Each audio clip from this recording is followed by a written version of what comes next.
ఆంధ్రప్రదేశ్‌లో పత్రికలు, మీడియా, ప్రభుత్వం మొత్తం గూడా ఏదైనా ఒక సంఘటనని తమకు అనుకూలంగా చెప్పాలనుకున్నప్పుడు ఒక రకంగాను, వ్యతిరేకంగా చెప్పాలన్నప్పుడు ఒక రకంగాను పెద్ద ఎత్తున ప్రొజెక్షన్ చేయడం జరుగుతుంది. మనం 'శంకరాభరణం' సినిమాలో చూసాం. అమ్మ అని అనే పదాన్ని అమ్మ అన్నప్పుడు ఎంతో గొప్పగా ఉంటుంది. నీ అమ్మ అన్నప్పుడు పరమ బూతుగా ఉంటుంది. అలాగే ఆంధ్రప్రదేశ్‌లో పత్రికలన్నీ గూడా ఏ సంఘటన అయినా సరే జగన్మోహన్ రెడ్డి దగ్గరికొచ్చేసరికి దాన్ని పెద్ద ఎత్తున ఒక దుర్మార్గమైన వ్యవహారంగాను, రాక్షసంగాను, ఒక సైకో చేసే పనిగాను ప్రొజెక్ట్ చేస్తూ ఉన్నాయి. ఇందులో ఉదాహరణకి మనం ఇప్పుడు పల్నాడులో ఆ సింగయ్య అనే వైసీపీ కార్యకర్త జగన్మోహన్ రెడ్డి కారు కింద పడిపోయాడనే వివాదం ఇప్పుడు నడుస్తుంది.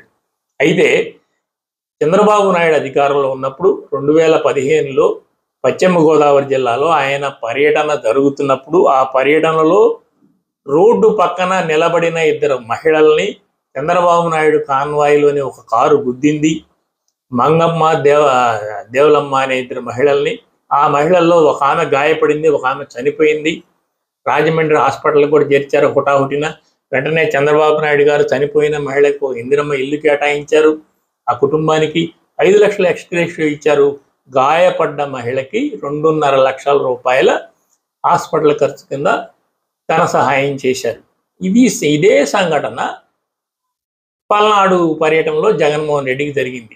ఈ సంఘటన జరిగింది అంటే కాన్వాయ్ కింద పడిపోయిన వైసీపీ కార్యకర్త అనుకుంటే, ఇంకా ఆ విషయం నిర్ధారణ కాలేదు. ఆ వీడియో ఒరిజినలా కాదా అనేది ఇంకా నిపుణులు తేల్చలేదు. ఈ సందర్భంలో జగన్మోహన్ రెడ్డికి జరిగిన ఈ సంఘటన మాత్రం రాక్షసమైన వ్యక్తి, కార్యకర్తల మీదకు దూసుకెళ్ళిపోతున్నాయి కార్లు, గంజాయి బ్యాచ్‌ల్ని వెంట వేసుకొని బెట్టింగుల్లో చనిపోయిన వాళ్ళకి విగ్రహాలు పెట్టడానికి వెళ్తున్నాడు.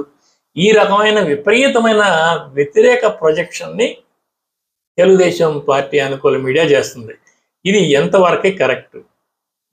చంద్రబాబు నాయుడు కాన్వాయ్‌లోని కారు గుద్దినప్పుడు అదొక సాధారణ విషయంగాను, అదే జగన్మోహన్ రెడ్డి కాన్వాయ్‌లోని కారు గుద్దినప్పుడు అదొక అసాధారణ విషయంగాను పత్రికలు, రాజకీయ పార్టీలు, నాయకులు పెద్ద ఎత్తున ప్రొజెక్ట్ చేస్తున్నారు.